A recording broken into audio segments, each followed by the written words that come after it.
Shipping TV, explaining the world of ships, shipping and the sea to people around the world.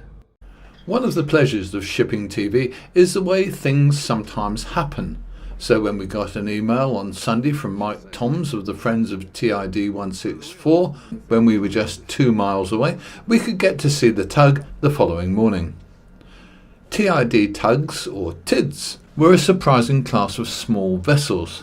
182 of them were built between February 1943 and May 1946. They were delivered about one a week, welded together out of 8 individually built sections at Richard Dunstan's Hessel Yard, the actual sections being built by a number of smaller firms and road-hauled for assembly.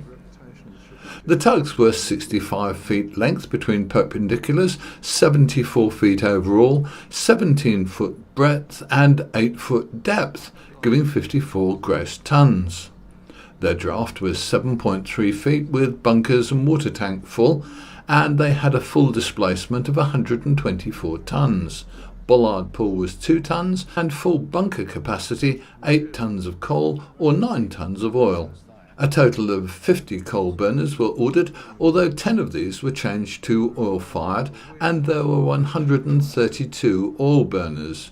These were intended for tropical service, as the coal available abroad wasn't of good quality. Many were involved with the D-Day landings, and more were shipped as cargo to the Far East, Middle East and Pacific. After the end of the war, some remained in naval service, others went to private owners, port authorities and commercial businesses around the world. On this, our first visit to TID-164, we met Chief Engineer Richard Meehan. When you start on something like this, give me one clue. Where do you start from? What's the first thing to sort out? You try and look for the most obvious first, and you've got to have an eventual aim. Mm-hmm. So we started with the pumps and things that would serve the boiler. We had to free up the engine because it was set. Then we had turned our attention to the smoke box and started to rebuild that, which has taken a long time. Being only here on Saturdays, by the time you've got the tools out and got it going, it's time to pack up again very often. Sometimes you come across a snag and you and there's a day gone. There's a day gone, you can't do very much, but I usually end up with some homework going home because I've got a workshop at home. You're looking now at maybe getting into steam at the back end of this year or the spring of next year? Yes, if things progress the way they're going, it's looking quite hopeful. I suppose the thing you could do with more than anything at the moment is extra hands that know what they're doing. People who know and understand steam engineering. Yes. Someone who has perhaps got specific engine room experience and boiler experience would be very useful. If they lived, quite locally, that would be handy. But we've got a huge naval background locally, haven't we? We certainly have, yes. And there's probably somebody out there. We just need somebody with the time and the interest to help us out. And they will be operated by the Navy. The TID tug's standard crew accommodation was pretty good. The captain and engineer shared a full beam cabin just aft of the engine room, heated by its own stove. Roomy accommodation by the standards of the day. This is the stern cabin, which we think might have been the skipper's cabin.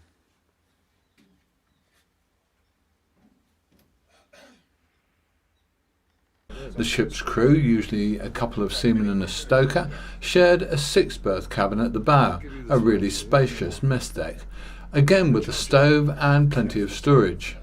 There was also a proper galley just forward of the wheelhouse, although the kettle probably sat on the stove in the crew space for early morning tea. Friends of TID-164 Secretary is Mike Toms. It's been a long, hard 6 years we've been doing this now. Right. But now we're getting somewhere we can actually see light at the end of the tunnel, as it were, or at the top of the funnel.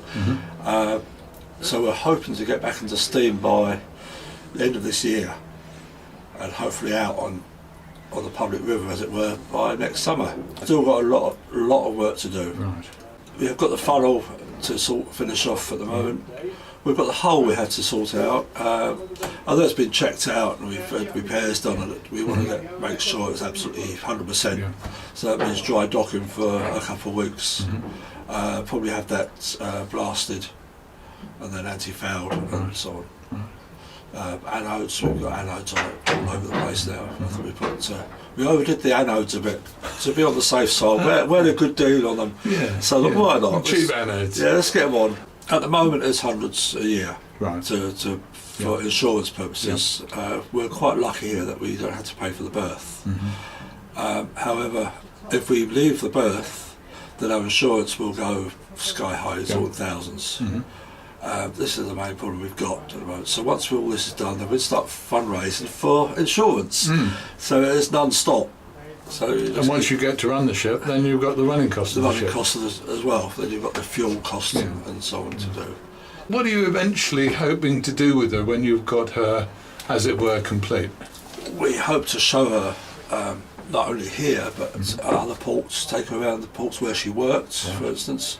Take her up into London, various shows, festivals, harbour festivals, as a living museum, so people can see what these boats were about, because they're a very important part of history, of British shipbuilding history. Because they were the first British boat to be built in sections. That's right, and all welded.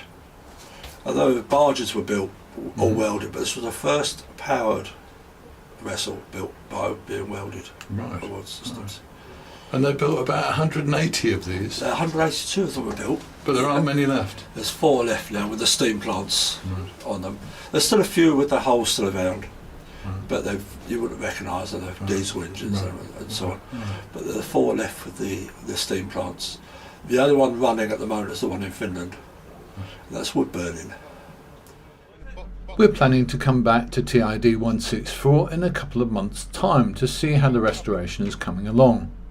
If you've got specialist skills that could help her get back into working order, the friends would love to hear from you.